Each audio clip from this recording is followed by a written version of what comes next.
Alaikum wa rahmatullahi ta'ala. Ici c'est l'artiste militaire Oscar Soja. Kamar yadda kuka sani shekaran jiya na yi waka na ta'aziyya na Captain Abdulaziz dan gidan Tanga. Allah ji kanshi. Na ga mutane da yawa sun yi komantar sama. To mu da muka yi sura Allah sa mu cika da imani. To a yau ba waka ba na zo yi. A yau na zo in ba ku wani dan karamin labari akan abin da marigayi yayi a gabana.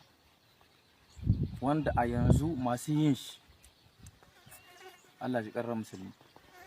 Wata rana muna dawo can wajen durku, to in dare yayi yana kiran mutane mu zo mu zamna, mu zo mu yi ta hira.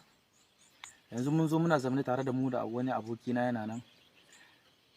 Kaftan yana zamne sai abokina yake kuka yana cewa shi uwayen shi yake tunawa, paske uwayen shi Maraɗi gidan haya suke, bai san ba yanda zai yi.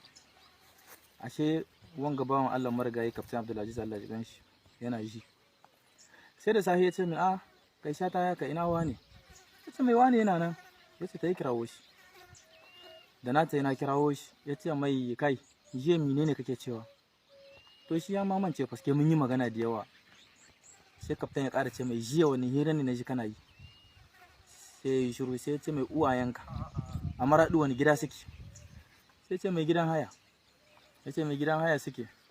Ya ce mai to SK kana da nimeronsu a kanka yanzu saboda can babu rezo. Ya ce yana da.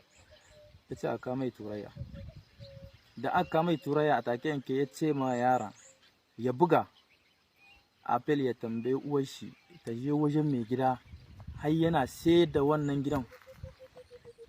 Yaro ya kiraya ya ce ma mamma shiga wani babban mu ya ce ku je wajen mai gida ku tambaye shi har yana saida mana gida. Mai gida ya ce zai saida. Yanzu mai gida ya ce zai saida, sai aka ce to ya mai kuɗi ko nawa ne gidan. Mai gida ya yi kuɗin gidan, aka kiraye marigayi Captain Abdulaziz. Aka ce mai to kaji mai gida ya ce ga inda zai saida gida. A take yanke anan ya ɗauki turayya ya buga nan cikin durku. Ya ce a tahi a aika kuɗin. Zancin da nake muku yanzu a Celeman, gidan da bawan Allah wannan ya saya ma wannan abokin namu a yanzu uwayen shi cikin gidan suke. Allah ji ƙarrar musulmi. Kuma fami in shi ku ci gaba da haƙuri. Mutum ne wanda ya mutu saman terrain, ya mutu saboda talakawa, ya ba da ran shi saboda ƙasar shi.